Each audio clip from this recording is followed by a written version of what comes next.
Michael has the floor.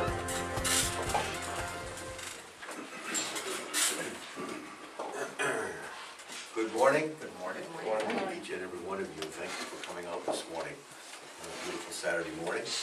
My name is John Heichel, and I'm representing Hillsborough 7, Goffstown, and Ware presently. I've been a House of Representative member for the past 4 years. I decided to run for Senate District 20 because I think Senator D'Alessandro has been in office too long. And the reason that I think that is because of observing his votes over the past several years. He tended to vote in ways that have cost a lot of us a lot of money in the form of increased taxes, and a lot of our freedoms in the form of more business and personal regulations. I was brought up in Central Maine. I was raised in Central Maine, educated in Central Maine, grew up in a small town, skied during the winter, played golf during the summer and baseball, and did what all kinds of kids do. As I go back to Maine and visit my family and friends, I notice how terribly overregulated all of their lives are. Maine is in the pocketbooks and the lives and the homes of their residents and their businesses, and they're paying a dear price. And I see a state that has more people on food stamps and Medicaid than there are actually paying those taxes. I don't want New Hampshire to become a state like Maine. As nice as it is to visit, I really enjoy when I come back to New Hampshire, to my home. I've been a resident of New Hampshire for around 30 years now. Back in the late 70s, early 80s, I was working with some of the biggest disco bands in the world. Tavares, Kool and the Gang, Casey and the Sunshine, Sister Sledge. You might have heard of these bands. I traveled the world with them. We had, I was booking shows for them. I was also the entertainment director for a large nightclub and restaurant organization called John Martin's Manor. We purchased several restaurants and clubs, one on Route 1. We had 4 in Maine, 1 in Nashua. That's what brought me to New Hampshire. So I ended up settling in Nashua when I came here from Boston, LA, New York, whatever I was doing, where I was. And I've stayed in New Hampshire, and it's been my home for all these years. In 1990 or so, I opened an auto repair shop in Nashua called an Uptown Auto Repair. Knew that I could, well, disco died, that was 85, 86. We were all out of work. And I think it was just like turning off a faucet, and literally we were all out of work. Except we could get a few shows here and there, but it wasn't, that 5 or 6 years, I was 28, 29, figured my whole career was behind me. I needed to find something else to do at this point. So I opened up an auto repair shop in Nashua.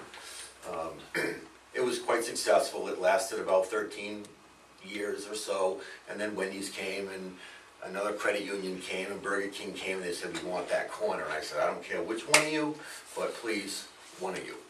So they took that corner lot, and I ended up moving a few years later, took a few years off, and had my bar and restaurant down in Nashua. I had a taxi company, 12 cabs. I was doing okay, but I was working an awful lot of hours. I was a real hard-working employer, and I employed a lot of people over those years.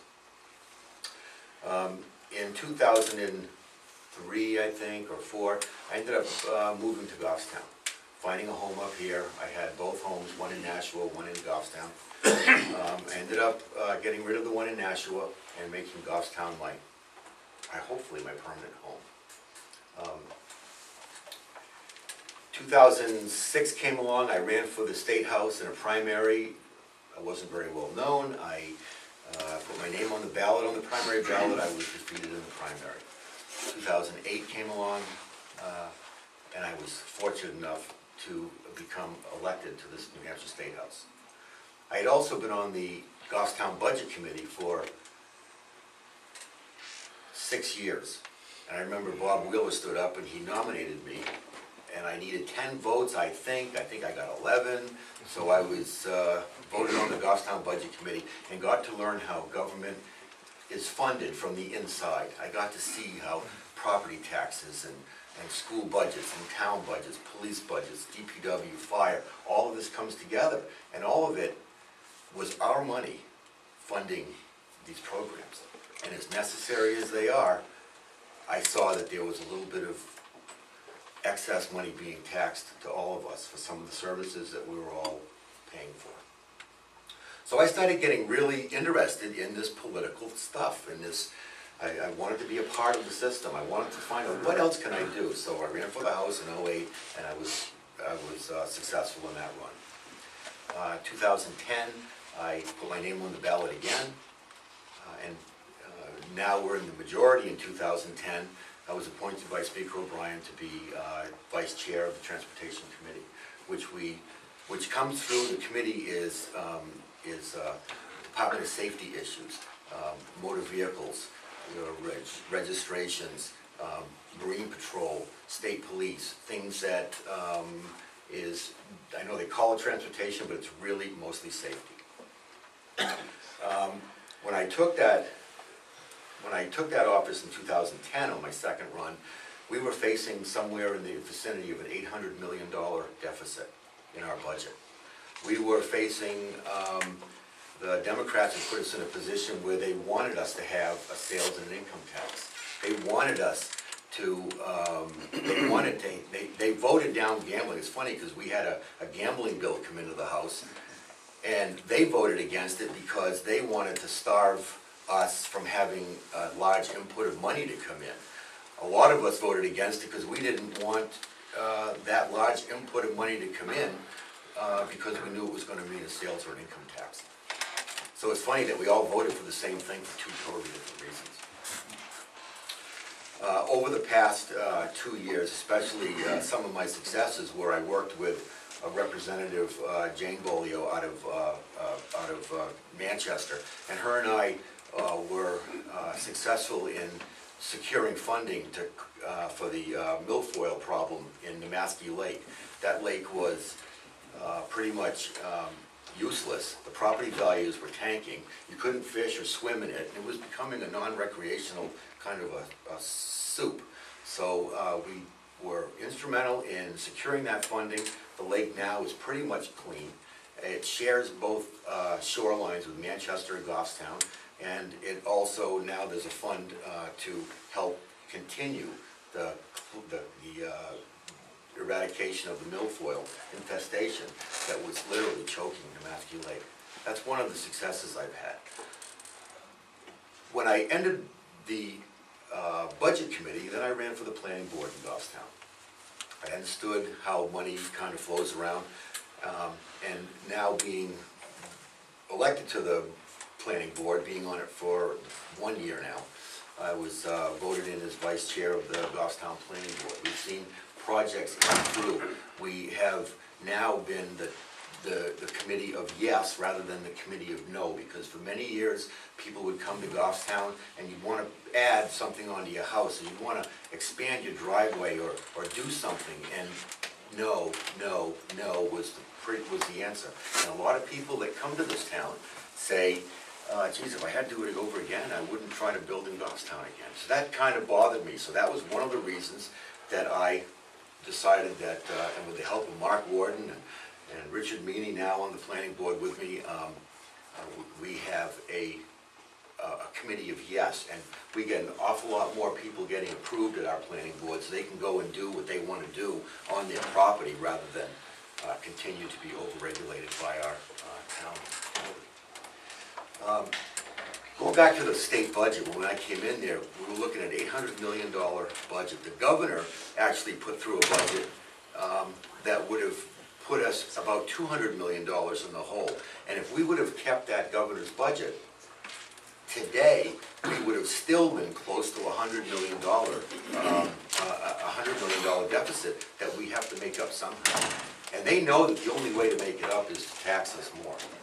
I oppose taxes. In the past 4 years, not one vote that I have made has, I have opposed tax and fee increases over the past 4 years, every time, including the telephone pole tax, which is putting a 99-cent a month charge to every one of your phone bills, and it lasts up to 25 lines. So it's over-regulating, overtaxing residences and home and businesses, and it's doing it right now. I oppose that. I opposed every other tax and fee increase that was put in front of us. Matter of fact, I voted to repeal the $30 surcharges on your automobiles, for instance. I voted that was a big deal. And when you get, and they, I think it was going up to $60 or $70 for some trucks. So fleet vehicles, fleet companies were having this huge burden. We just also passed a bill that would have allowed on the Transportation Committee, that would allow trucks to be inspected once a year rather than twice a year. That was a big burden for companies and their owners to take the truck off the road, to have to go rent another truck possibly, or tell the driver you're not working today. So all of this was just another regulation. I have supported less regulations, less government, more personal freedoms the entire way through. My stance is I am pro-life. I believe that I also support traditional marriage between a man and a woman. Those are those social issues that I know they're important. They're important to a lot of people, but my main focus is the budget, getting our fiscal house in order, maintain spending, and continue to reduce the budget that we did and were successful in over $1 billion, from $11.5 billion down to $10.5 billion. And if we can continue to find ways to make some more cuts and find the reductions, we will do it. I'm hoping that I can be your senator. I know Senator Lieu does not necessarily support these kind of drastic cuts. He prefers larger government and more programs. And I'm not sure that he would oppose a sale or income tax if he was the deciding vote. Whether he says he would or not, I'm not sure that that's accurate. So please, I'm asking for your vote. How much time do I have left? So that flies with you, right? We'll have a question and answer too. Okay, well, thank you very much.